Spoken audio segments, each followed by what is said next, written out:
Lenguaje y literatura para octavo grado. Continuamos con la unidad 7, semana 4. Vamos con la anticipación. El tema de esta ocasión es el mapa de ideas. Actividad 1. Leemos la información sobre los mapas de ideas. Mapas de ideas. El mapa de ideas es un tipo de organizador gráfico que se emplea para ordenar y sistematizar la información, siguiendo su propio patrón de la secuencia y relación de ideas importantes. También se conoce con el nombre de mapas mentales. Tenemos una idea. Observamos el siguiente esquema sobre los mapas de ideas. Todo comienza con una raíz. Mapa mental. Aquí van todas las palabras claves para entender qué es un mapa mental. Generación de ideas, fácil asociación de aprendizaje, optimización de tiempo, ayuda a la comprensión y retención, palabras clave, imaginación y pensamientos lógicos. A diferencia de otros esquemas, el mapa mental solo son palabras clave las que vamos a ocupar. Por lo menos en el esquema de llaves, ocurre que podemos ocupar el montón de conceptos, la gran frase. Aquí no, aquí solo una frase concreta. Esto es por lectura rápida y comprensión. Leemos las características de los mapas de ideas o mapas mentales. Características. La idea principal, sujeto o foco, se cristaliza en una imagen central, como vemos aquí. Una imagen central y enlaza a todo el resto. Los temas principales irradian desde la imagen central como ramas. Las ramas comprenden una imagen clave a palabras claves dibujadas o impresas en una línea asociada. Los temas de menor importancia se representan como ramas de la rama relevante. Las ramas forman una estructura nodal conectada.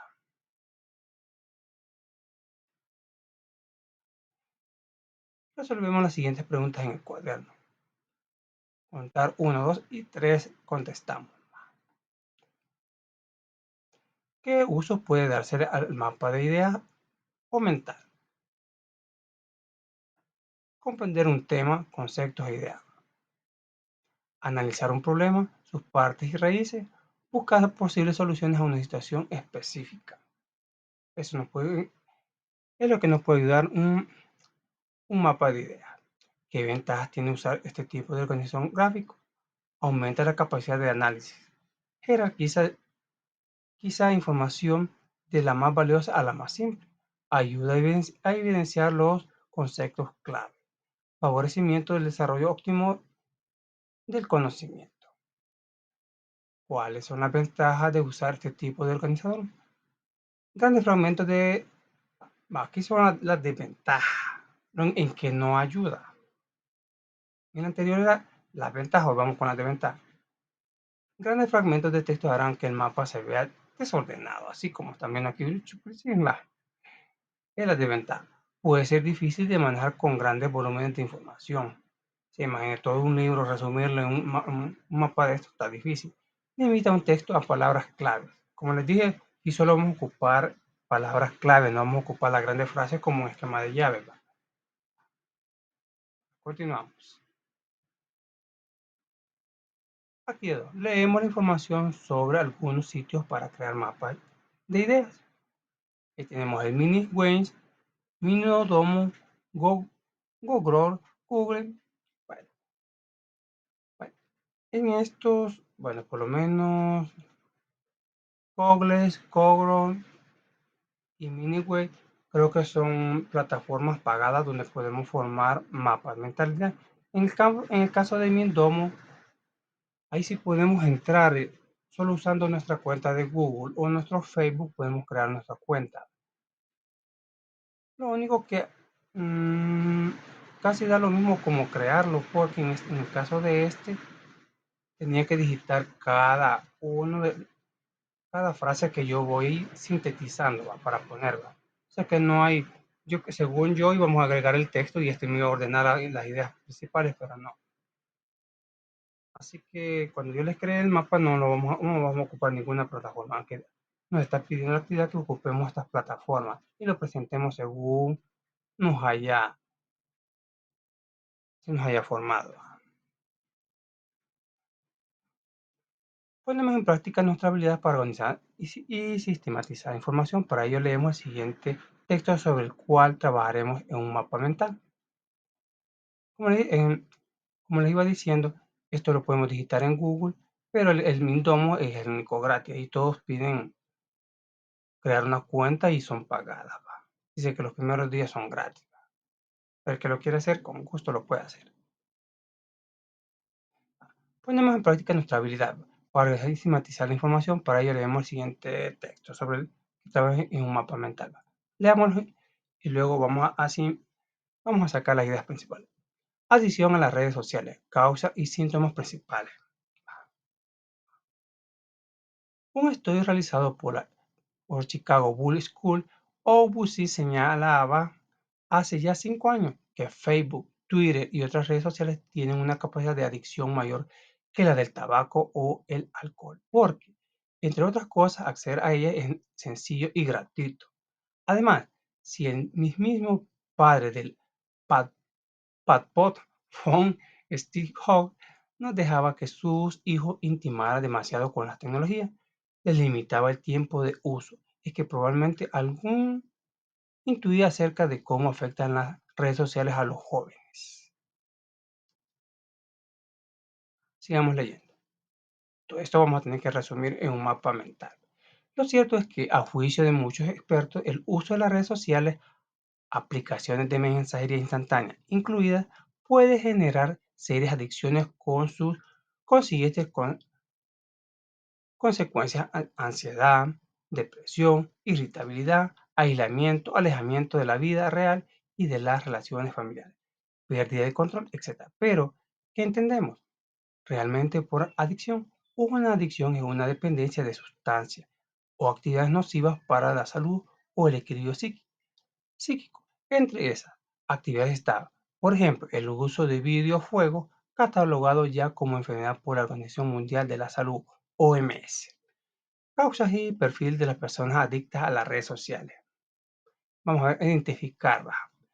Entre las causas más reconocidas de la adicción a las redes sociales se encuentran la baja autoestima, la insatisfacción personal, la depresión o hiperactividad, o sea, esos niños inquietos, e incluso la falta de afecto, carencia que frecuencia a los adolescentes trata de llenar con los famosos likes.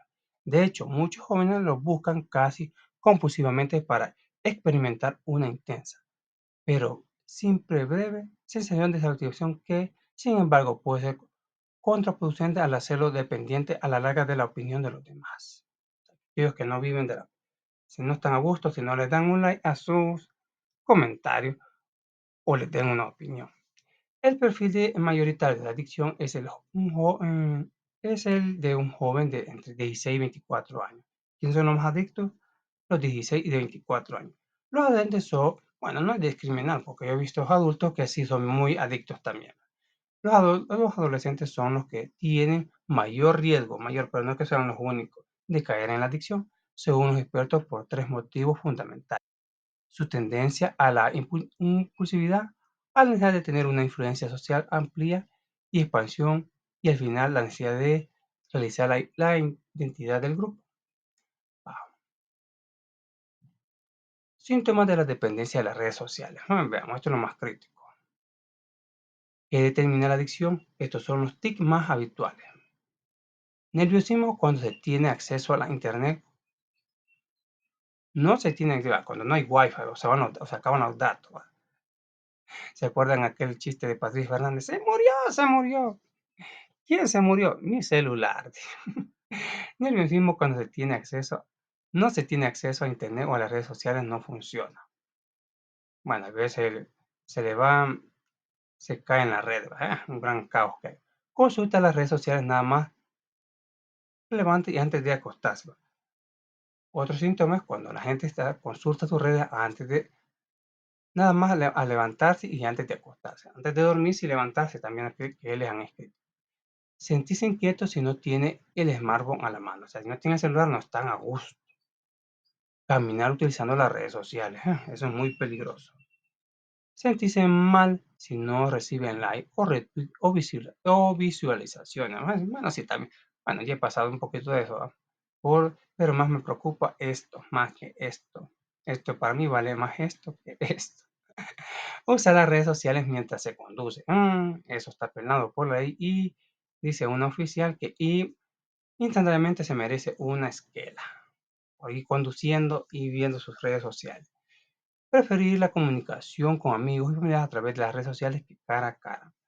Bueno, a veces más se prefiere por las redes sociales que cara a cara, porque en las redes sociales, si no nos gusta lo que nos están diciendo, solo lo apagamos. Pero en vivo, ¿qué hacemos? Tenemos que escuchar todo el discurso. ¿Cómo prevenir las adicciones a las redes sociales? ¿Va? ¿Cómo prevenir? Establecer un tiempo mínimo de 15 minutos entre una conexión y otra. O sea, vamos si miramos el celular, vamos a esperar 15 minutos para ver la siguiente conexión y así vamos 15, entre 15 y 15 vamos. Eso es para prevenir la adicción. Prescindir del móvil en momentos claves del día, desayuno, comida y cena. O sea, que no vamos a estar viendo el celular en momentos de comer. Deshabilitar las notificaciones automáticas. Bueno, así da cólera, ¿va? Por lo menos hay que bajar el volumen o desactivarla. Bueno, digamos, en mi cuenta de Facebook, a cada rato aparece una notificación de todo lo que se informa y ay, eso aburre. A veces no tiene nada que ver, ¿va? Nada de importancia. Marcarse un tiempo mínimo al día para hacer actividades completamente desconectadas, como practicar deporte, leer o escuchar música. Y darse un tiempo, no solo estar viendo, o sea, hacer deporte, escuchar música, algo distinto. Eliminar aplicaciones, abandonar un grupo de WhatsApp, hasta sí, va. Unos grupos de escuela, tanta notificación que cae, nada que ver, va. Creamos un mapa de ideas de información leída, usamos herramientas digitales y lo compartimos con la clase. Como les dije, ocupar esta herramienta digital a veces se pone un poquito difícil, va. Si vamos a ocupar, les recomiendo usar el Mindomo, que solo vamos a ocupar nuestra cuenta de Google o de Facebook, va. Sí, las demás son plataformas pagadas.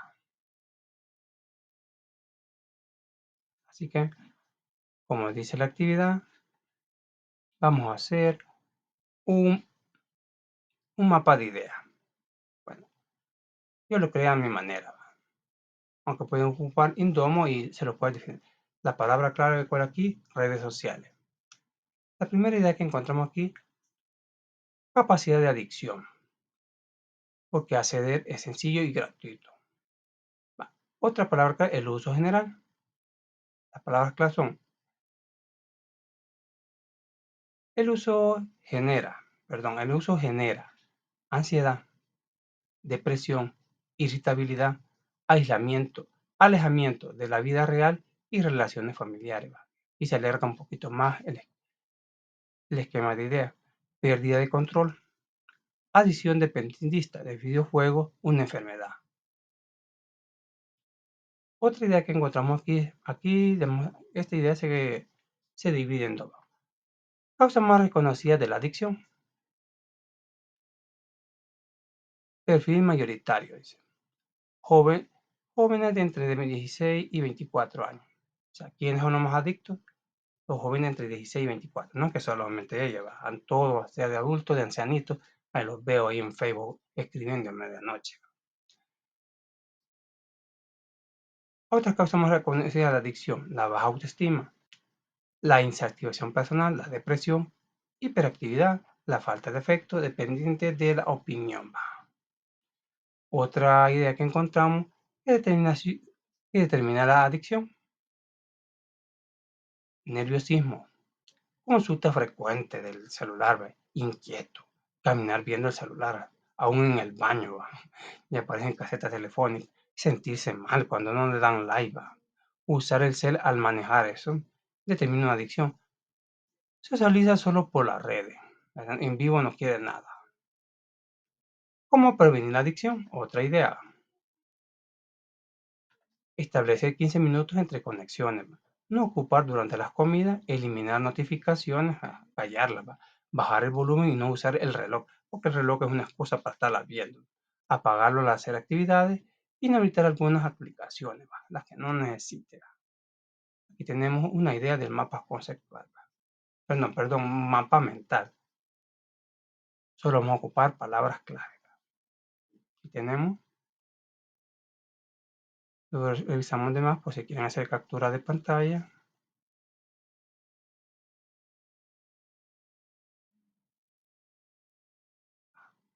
Hoy continuamos.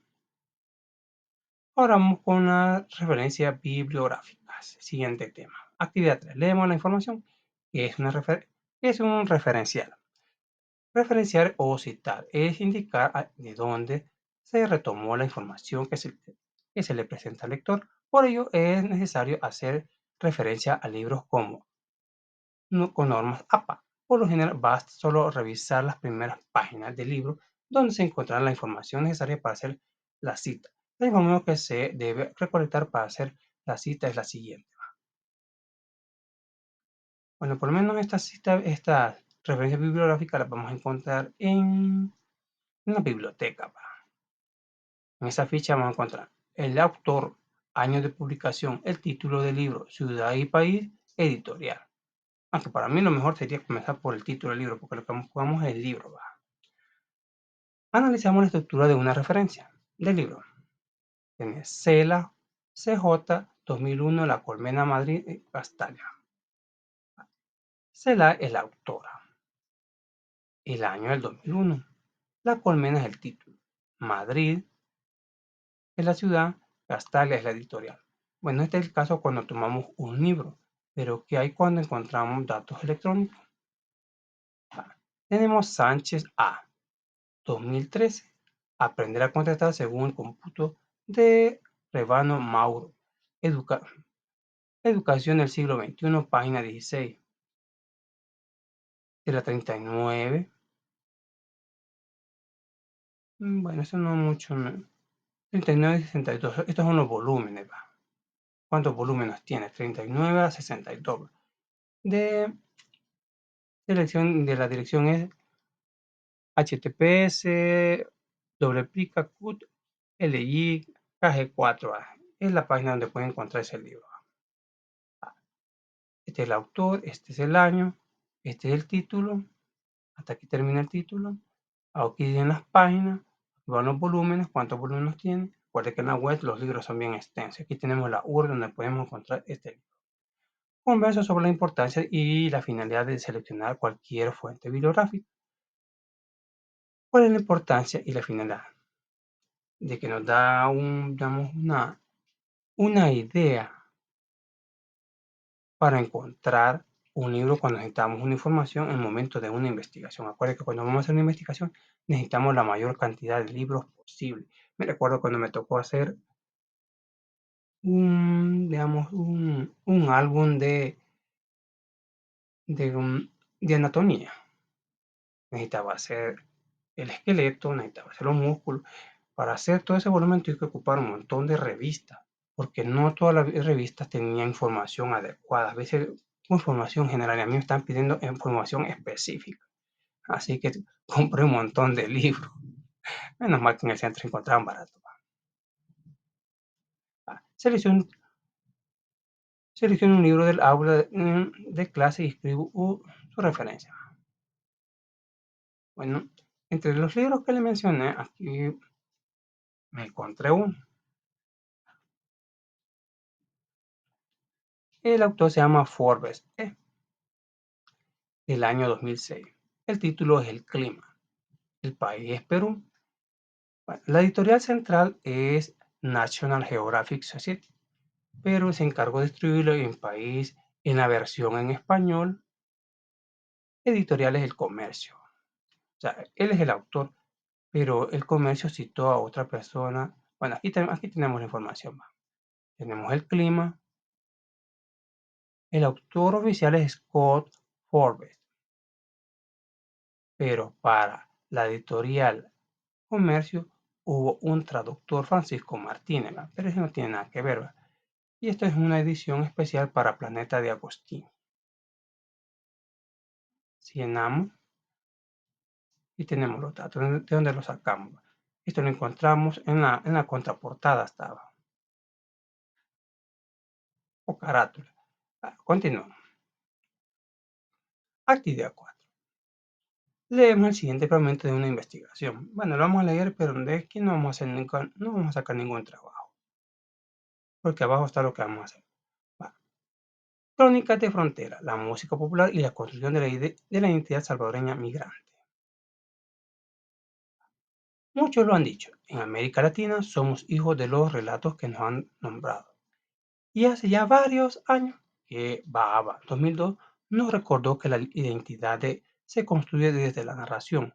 El narrador uruguayo Eduardo Galeano sostiene que los cuentacuentos son también cantacuentos.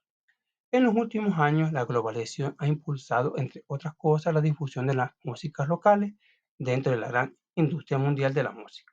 Según la etnomusicóloga Ana María Ochoa, 2003, esto ha llevado a procesos de fragmentación de la industrialización musical y a nuevos procesos de producción, distribución y consumo. La digitación abre una nueva manera de relacionarse con la música que al volverse el producto comercial en un máster original adquiere nuevas reglas. Existe gran diversidad de música popular. En algunos casos, el desarrollo es puramente estético o literario. Se construye realidades inexistentes. Se responde al mercado, se continúan formas exitosas. En otros casos, la música se ancla en la realidad cotidiana. No es necesariamente una música de gran visibilidad, pero las nuevas reglas del juego llevan a sus autores a competir con grandes disqueras internacionales. Esto no significa que ganen la batalla, como señala George Judice, 2002.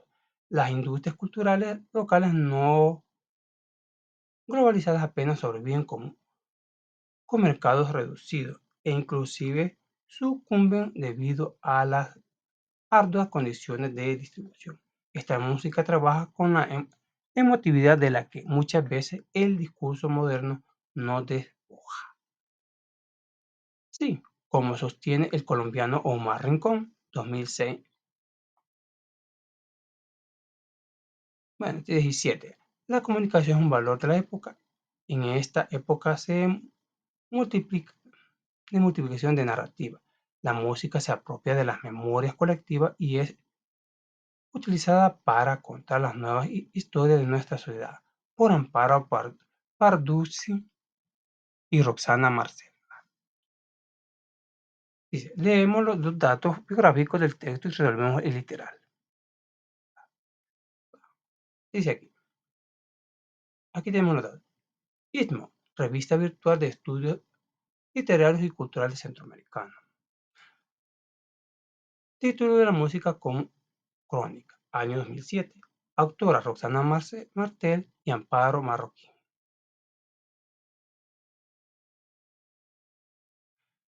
Bueno, aquí buscando información sobre ISMO no me da una ubicación.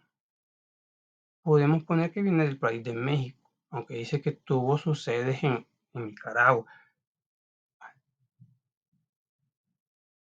Buscando información más sobre, no encontré muchos datos sobre este título, música como la crónica. Eso lo vamos a ocuparlo como actividad en el momento. Ah, recordemos que siempre vamos a comenzar con el apellido, luego una coma y la letra inicial de la persona. Aquí tenemos Marcela.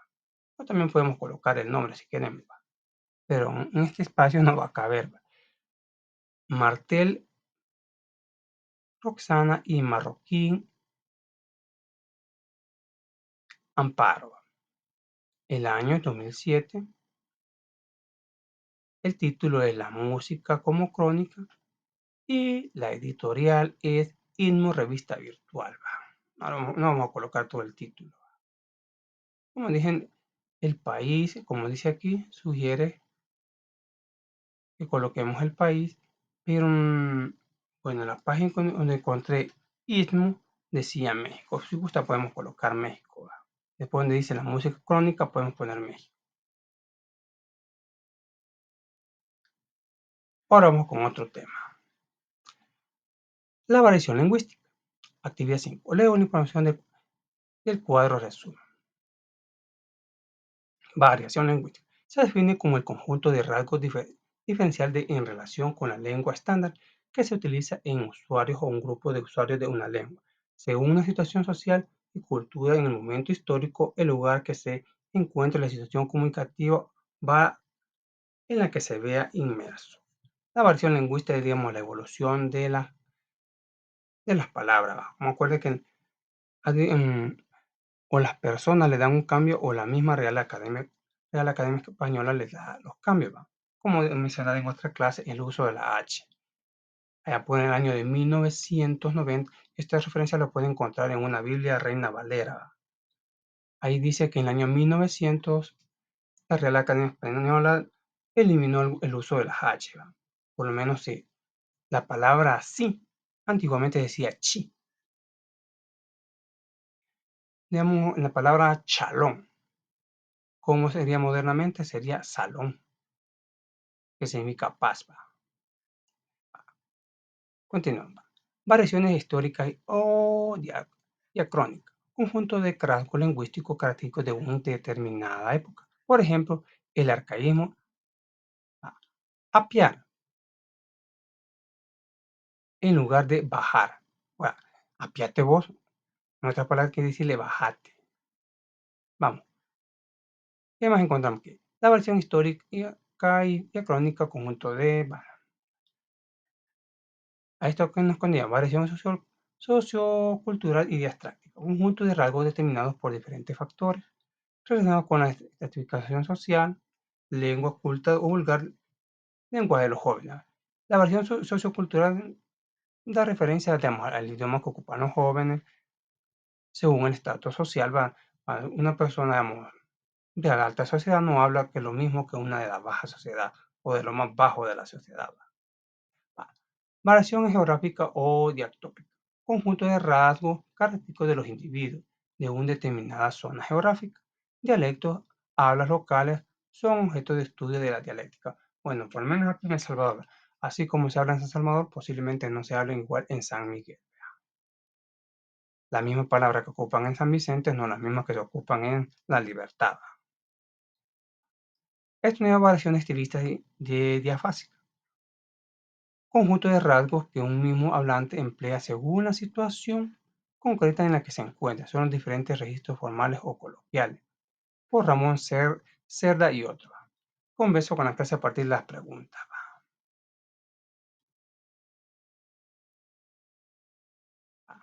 Contestamos. ¿Qué son las variaciones lingüísticas? Son giros o modismos particulares que identifican distintos grupos de hablantes de una lengua, sin cuestionar la unidad lingüística de su idioma. O sea, como decimos, puede ser un solo idioma, ¿va? El español, pero el español salvadoreño no es el mismo español de España, ¿va? El español salvadoreño no es el mismo que allá en México, ¿va? El español de México no es el mismo que se habla allá en Venezuela. ¿Y qué decir del español que se habla en Argentina? Muy distinto.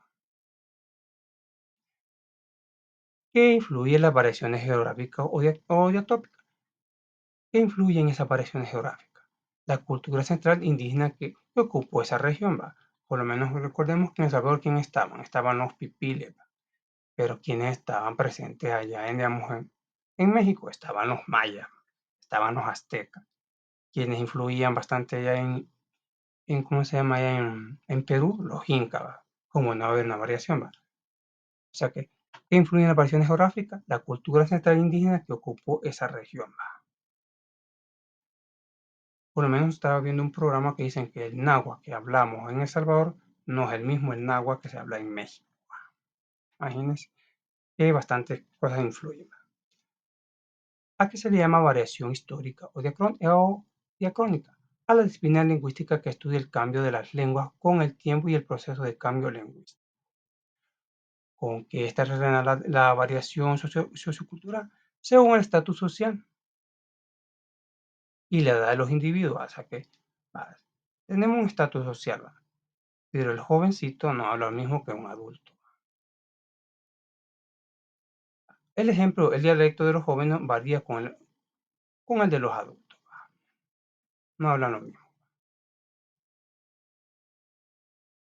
Hago un listado de 4 palabras que considero que son propias de los jóvenes y explico en qué situación se utilizan. Tenemos la palabra chivo. ¿Qué chivo? Se ocupa para decir que está bien, me gusta, está bien, que está perfecto. ¿Qué onda? Se usa para preguntar en qué situación está la persona. Hey, ¿cuál es tu onda, bo? Please, una palabra en inglés para pedir un favor. Please, please, please, please. No se agacho, please, le dicen.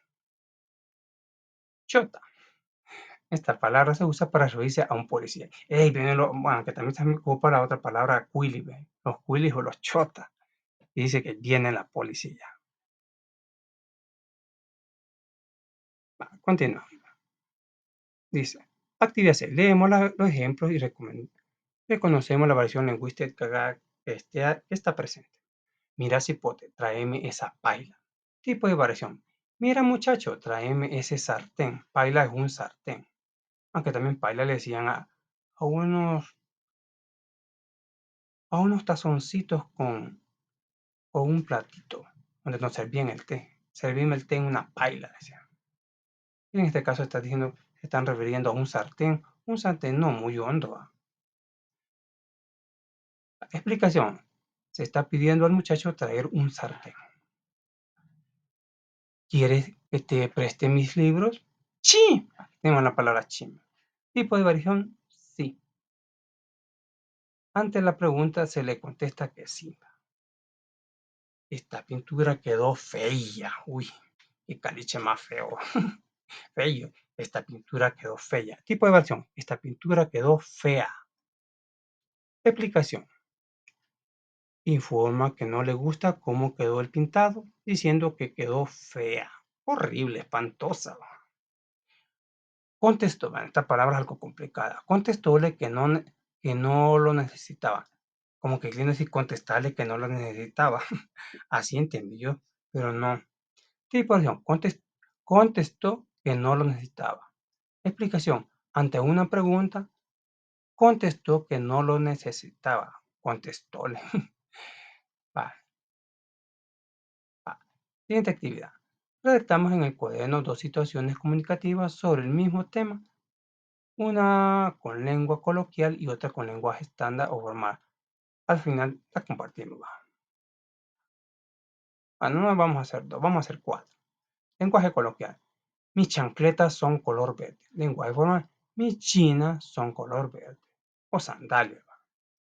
Ese bicho es pleitista. Ese muchachito, va. Bicho se le asigna a una persona como de aquí hasta lo mucho 13 12, 13 años. Pues le vamos a poner muchachito, porque si decimos muchacho ya está refiriendo a un joven, ¿verdad? A un adolescente. Es pleitisto. Aunque aún la palabra pleitisto está un poquito informal, ¿verdad? Pero dejémoslo por el momento así. Saca tus hilachas al sol. En lenguaje coloquial, saca tus hilachas al sol. En lenguaje formal, saca tu ropa al sol. Ese gallo se va, esos gallos se van a pescueciar. Se dice que pescueciar es agarrarse del pescuezo, agarrarse del cuello, ¿va? Pero en realidad se ocupa, esos gallos se van a pelear. Aparte, ¿no? Y eso es todo en la unidad. Hoy vamos con practica lo aprendido. Vamos a leer una bonita historia que me encantó, ¿va? Y fácil de entender. Actividad 1. Resolver la actividad. Antes de la lectura, escribo un comentario sobre qué creo que tratará el siguiente fragmento de la novela de Oliver Twist. Bueno, buscando información, va, narra las aventuras y desventuras de un niño huérfano en sus primeros años de vida. ¿Va? Con solo decir el título, los primeros años de Oliver Twist. ¿Va? Y sí le tengamos. ¿Va? En aquel hospicio, ¿qué hospicio significa lugar de refugio? Como un orfanato, parece un orfanato. En aquel hospicio pasó Oliver sus 10 primeros meses de vida. Transcurrido este tiempo, la junta parroquial lo envió a otro centro situado fuera de la ciudad, donde vivían 20 o 30 huérfanos más.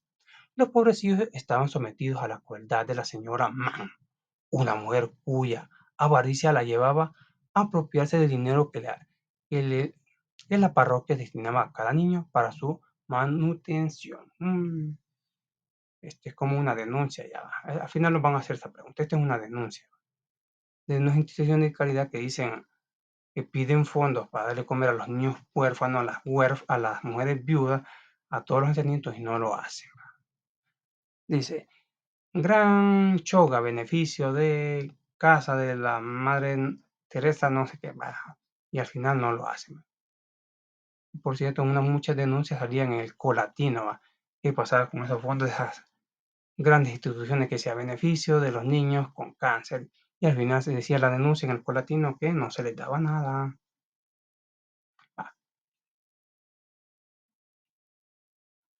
va.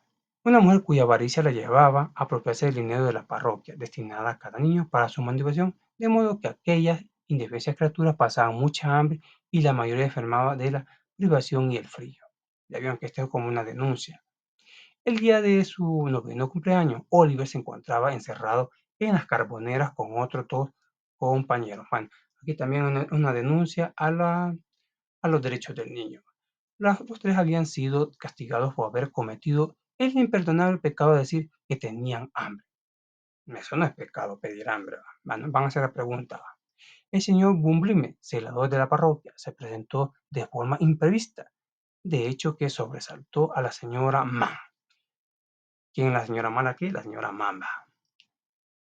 El hombre tenía por costumbre anunciar su visita con antelación, tiempo que la señora Mann aprovechaba para limpiar la casa y asear a los niños, ocultándola así las malas condiciones en las que se vivían los pobres muchachos.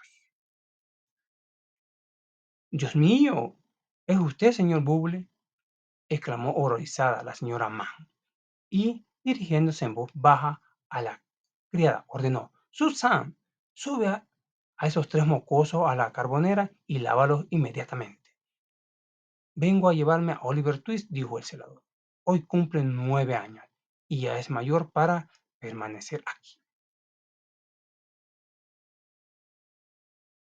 Ahora mismo lo traigo, dijo la señora Mann, saliendo de la habitación. Oliver llegó ante el señor Buble limpio y peinado, que la señora más hipócrita solo ese día lo bañó. Nadie hubiera dicho que era el mismo muchacho que poco antes estaba cubierto de suciedad. Al poco rato, el celador y el niño abandonaron juntos el miserable lugar. No me imagino que hasta qué condiciones le llama miserable lugar, que supuestamente tenía que haber sido un paraíso. Oliver miró por última vez hacia atrás, a pesar de que allí nunca había recibido un gesto cariñoso ni una palabra bondadosa.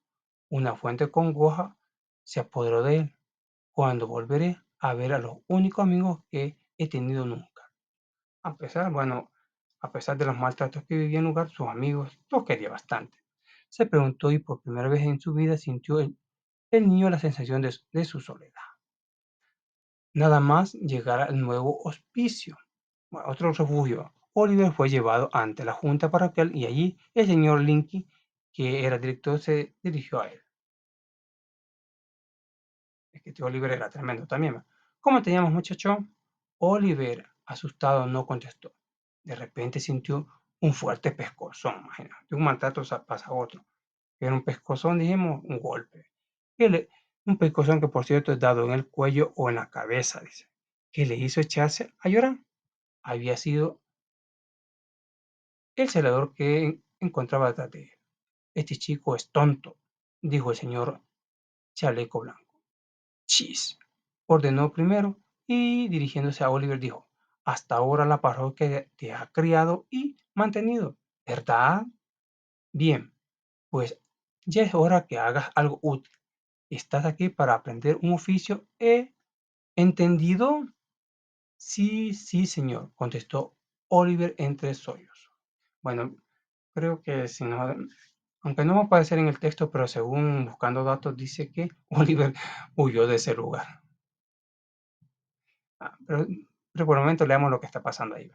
En el hospicio, el hambre seguía atormentando a Oliver y a sus compañeros. Solo le daban un castillo de changas al día excepto los días de fiesta en que recibían, además de las ganchas, un trocito de pan. Imagínense, desde un justicio pensé que iba de mal va a peor.